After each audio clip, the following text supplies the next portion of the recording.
Hello viewers, welcome to my another video. ছাতা মাথায় দিয়ে কোথায় যাচ্ছি বলো তো বন্ধুরা?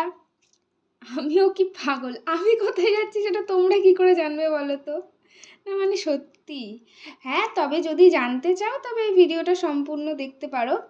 ভিডিওটা হচ্ছে 22শে মার্চের, আর সেই দিন পড়েছিল মরার মতো গরম, আর সেই সাথে পড়েছিল গা জ্বালানো রোদ।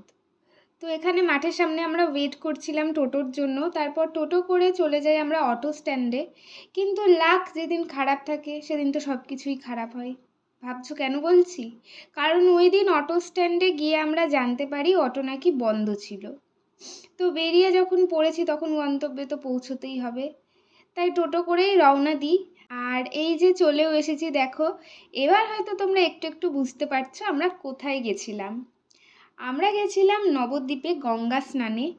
সেদিন মানে এত রোদ উঠেছিল, এত রোদ উঠেছিল, গায়ে একটু রোদ পড়লে মনে হচ্ছিল গায়ে ফোস্কা পড়ে যাবে। তো তোমরা তো দেখতেই পাচ্ছ নৌকা ঘাটে চলে এসেছে, কিন্তু কেউই উঠছিল না।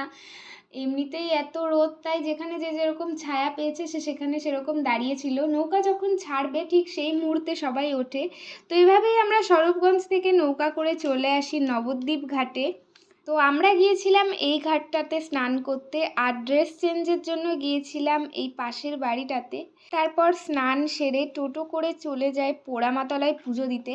দাদু গত হয়েছে 1 বছর হলো, সেই জন্যেই আমাদের গঙ্গা স্নানে যাওয়া। 1 বছর পর প্রথম পুজোটা দিয়েছিলাম এই মায়ের থানেই। আর এই গরমে সেদিন আমার অবস্থাটা দেখো। না না, কাঁদছিলাম না, ঘেমে নিয়ে আমার ওই হালই হয়েছিল সেদিন। আর এই গরমে রোদে অতক্ষণ পড়ার পরেই মন্দিরের ভেতরে বসে মনে হচ্ছিল যেন এসি রুমে বসে রয়েছি। আর দেখো এগুলো সব হচ্ছে মানত করে বেঁধে রাখা। আর পাশেই রয়েছে মা ভবতারিণীর মন্দির, চলো তোমাদের দেখাই। তারপর মন্দিরের সামনে দেখি একজন কুলফি মালাই বেচছে, তো তার থেকে কুলফি মালাই নিয়ে কয়েক সেকেন্ডের জন্য গা ঠান্ডা করে আবার আমরা বেরিয়ে পড়ি। দেখেছো রাস্তায় লোকজনই প্রায় নেই। আর এরপর আমরা গিয়েছিলাম আরও একটা স্পেশাল জায়গায়, সেটা নেক্সট ভিডিওতে বলবো। আজকের জন্য এইটুকুই, বাই বাই।